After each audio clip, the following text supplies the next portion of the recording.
poet, and I hope you'll enjoy it. I once had this activity that I absolutely loved to do. It was more than just a hobby. It was my mission, my vision, and my philosophy. It was my world, my soul, and my dream. It was present in every rendition of my ambition. It was impossible to imagine life without it. We were inseparable, as the beach is from the sea. And yet one day we parted. The sea is dangerous and wild. The land, constantly washed by tide, is unsafe and unsuitable for development. And I had to be prudent, I had to be pragmatic, I had to be realistic. Because I had to grow up. So like other pieces of my juvenile identity that I have peeled out, this too I tossed, discarded, and behind closed doors I mourned for it. I felt like I had committed a crime against nature, to have forsaken it beyond return, to pay a penance of solid concrete and sturdy steel frames. But the heart does not listen. It does not remain still. It wanted to rage. But I had sinned, and the sea was no longer mine. So I erected dikes along the shoreline to quiet its torment. But no matter how hard I tried to cover it, I can still hear the waves hammering on the other side. And when the cracks form, I feel the rage seeping in. But I simply slathered on more concrete to stop the flow. Yet this myopic scramble for security is nothing but realistic. While I had scrambled to protect my tiny little headland, beyond my sights the rest of the coast was slowly being eroded by the longshore drift that I had conjured by my dikes, because the water had nowhere to flow.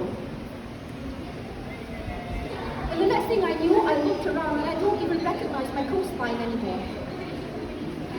Then came a WhatsApp status, an innocent picture accompanied by thoughtless words casually tossed into the wind. It flew from above my dike and fluttered into my field of sight.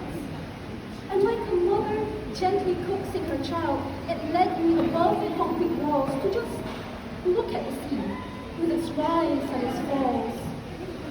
I stopped cementing. I let the rocks crumble.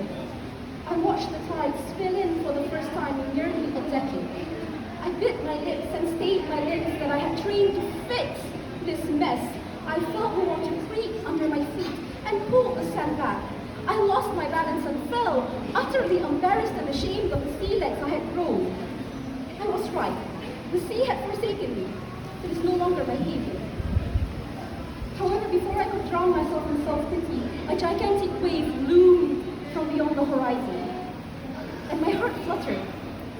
A challenge, a dare, an opportunity, a redemption. Every synapse in my brain is telling me to run. The wave was the definition of danger, but I ignored it. My heart compelled my hand to hold up my dusty, long-forgotten board, and I dove in, falling 1,000 times, thinking that I would never survive. But I emerged standing, tall, both feet planted firmly on the board like I did all those years ago.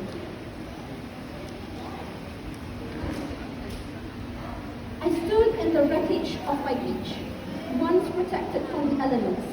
Remnants of steel and concrete littered the shore, previously an impeccable shore.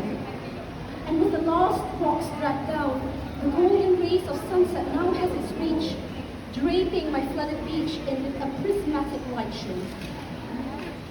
I cannot tell if they are the colors of redemption, but to my eyes, they painted a picture of contentment, of fulfillment, and finally, of peace. And maybe, just maybe, there is another chance for you. Thank you.